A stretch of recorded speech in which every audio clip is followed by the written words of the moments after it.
نن هم په خپل چیلنج باندې قائم یم د جماعت اسلامي د ادنا کارکن رواخله تر مرکزی امیر پورې چیلنج ورلور کوما کو د خپل خبره می تاسو ته د میډیا د وړاندې ثابت نه کړله وای د دیوبند بچي دروغ وي حکومت درته رښتیا ثابت کړله معافي غواړي د قوم نه او پتا سو باندې چې د پی ټی آی د صحبت کوم اثر شوی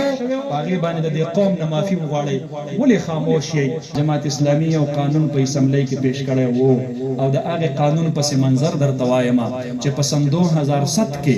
په متحده مجلس عمل کې حضرت مولانا مفتی محمد تقی عثماني صاحب او حضرت مولانا مفتی غلام الرحمن صاحب دیغي په نگرانی کې چې کوم دلتا یو بورډ جوړ شوی وو هغوی یو مسوده تیار کړی و او هغه مسوده متحده مجلس عمل په دور کې اکرم خان درانی د اسمبلی نه پاس کړی و دا غي تحت شخصي نجی انفرادي لیندین لکه زه د یو کس سره پرایویټ لیندین کوم الک الک قرض پیسې را لراکا او غوي چې زه د پیسې در کومه خو په 10% سود در کومه نو د دې ممانعت راغلی وو چونکه هغه وخت کې په سرکاري سطح باندې په صوبایي اختیاراتو کې صرف یو خیبر بانک دا وو او خیبر بانک کې په وړاندې ځل باندې جمعیت علماء اسلام د برکته د متحده مجلس عمل د برکته بلا سود بنکاری شروع شولا دغه تفصیل کې نظم چې د صوبې اختیارات هغه څومره پوری وي خو نجس سود باندې مطلقاً پابندي ولګیدل په سن 2007 کې په سن 2014 کې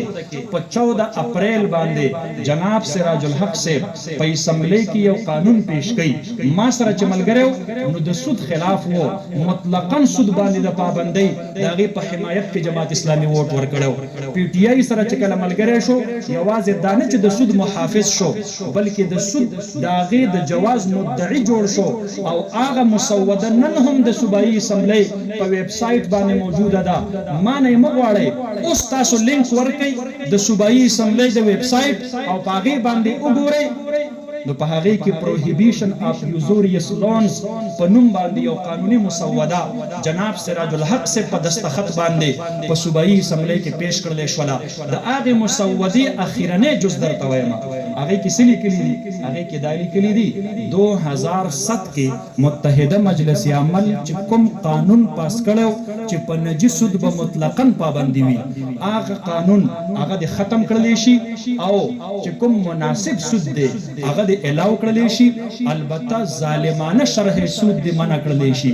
ظالمانه شرح سود داغه ډیفینیشن کړو چې د بانکونو کوم ریټ اف پروفټ دی کوم شرح سود دا مناسب شرح سود دا او چې د بانکونو د شرح سود نه سوا سود باندې شو پرایویټ لیندین کوي نو صرف په هغه پابندي ولګوي نو هغه وخت کې 13% شرح سود وو نو داغه مطلب دا چې 13% شرح سود پورې کوی او دوه کسان د یو بل سره معامله کوي نو سراج الحق سے مدعی جوړ شو په هغه قانون کې چې دته اجازت ورکړي نن هم په خپل چیلنج باندې قائم یم د جماعت اسلامي د ادنا کارکن رواخله تر مرکزی امیر پورې چیلنج ورلور کوما کو د خپل خبره می تاسو ته د میډیا د وړاندې ثابت نه کړله وای د دیوبند بچي دروغ وي حکومت درته رښتیا ثابت کړله معافي غواړي د قوم نه او پتا سو باندې چې د پی ټی آی د صحبت کوم اثر شوی